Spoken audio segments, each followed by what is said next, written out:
ഓം ഗണപതയേ നമഃ.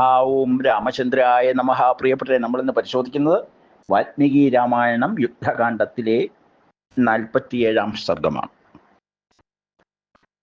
രാവണപുത്രൻ വിജയിയായി എന്ന ഭാവത്തിലെ രാവണനെ സമീപിച്ചപ്പോൾ ഹനുമാൻ, അംഗദൻ മുതലായ അനേകം വാനരന്മാരുടെ നേതൃത്വത്തിൽ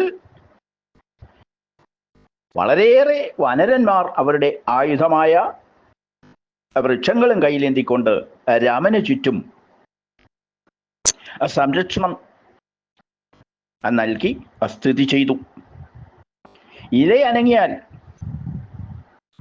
രാക്ഷസന്മാരാണ് എന്ന ചിന്തയില് അവരെ വട്ടം പരിശോധിച്ചു കൊണ്ടിരുന്നു. രാവണൻ സന്തോഷവാനായ ഇന്ദ്രജിത്തിന് വിട നൽകിയതിനു ശേഷം സീതയെ കാത്തുരക്ഷിക്കുന്ന രാക്ഷസികളെ രാവണ സന്നിധിയിലേക്ക് വിളിച്ചു വരുത്തി. രാവണ ശാസനമനുസരിച്ച് രാക്ഷസികളും ത്രിജടയും അവിടെ വന്നെത്തി. രാക്ഷസാധിപൻ വളരെ ഹൃഷ്ടനായി രാക്ഷസികളോട് പറഞ്ഞു, രാമലക്ഷ്മണന്മാരെ ഇന്ദ്രജിത്ത് വധിച്ചു കഴിഞ്ഞു. ആ വിവരം വൈദേഹിയെ അറിയിക്കണം. അവളെ പുഷ്പക വിമാനത്തിൽ കയറ്റി യുദ്ധത്തിൽ കൊല്ലപ്പെട്ട് കിടക്കുന്ന രാമലക്ഷ്മണന്മാരെ കാട്ടിക്കൊടുക്കണം. ആരെ ചൊല്ലിയാണോ അവൾ ഗർവിഷ്ഠയായി എന്നെ പരിഗണിക്കാതിരിക്കുന്നത്?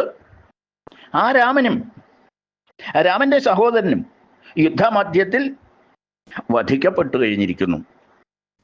ഇനി മറ്റ് ആലംബമില്ലാതെ സർവാഭരണഭൂഷിതയായി അവൾ എൻ്റെ അടുത്ത് എത്തും.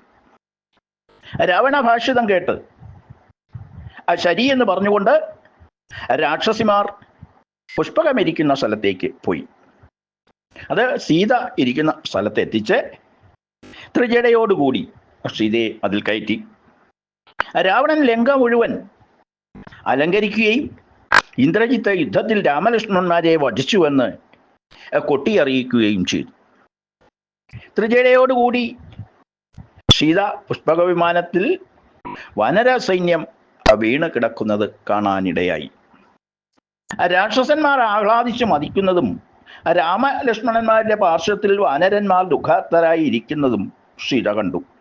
അവർ രണ്ടുപേരും ശരതൽപ്പത്തിൽ ശരമേറ്റ് പ്രജ്ഞയറ്റു കിടക്കുന്നതായി സീത മനസ്സിലാക്കി. രണ്ടുപേരുടെയും കവചങ്ങൾ ശരമേറ്റ് പിളർന്നിരിക്കുന്നു.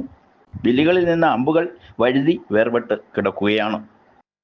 എല്ലാ ശരീരഭാഗങ്ങളും മുറിപ്പെട്ടിരിക്കുന്നു.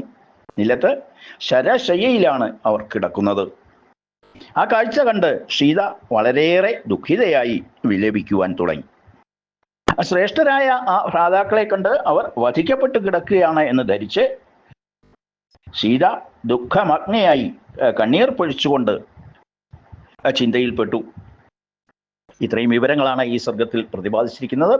ചിന്തകളൊക്കെ എന്താണ് എന്നുള്ളത് അടുത്ത സർഗത്തിൽ നമുക്ക് മനസ്സിലാക്കാം. ഓം രാമചന്ദ്രായ നമഃ. ഓം സീതാപതിയേ നമഃ.